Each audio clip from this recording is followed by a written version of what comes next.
if you look at the result of the warrant, dun sa room, no, the search warrant, meron din na recover na knife doon.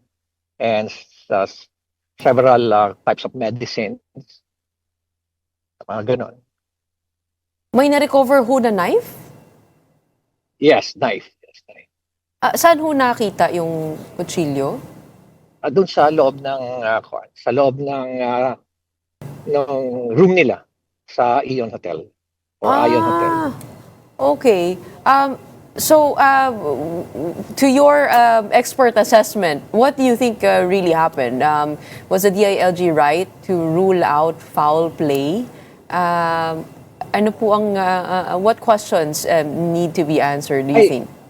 Yeah, may reason siguro, no? May mga certain information pa siguro na hawak si Secretary Remulla, kaya niya nasabi yan.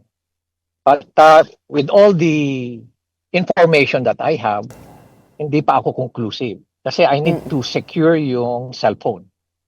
I need to go over the content of the cellphone. Siguro doon ko lang malalaman talaga kung ano talaga ang nangyari. Pero hindi ko alam kung ano yung mga information ni Secretary Remulla.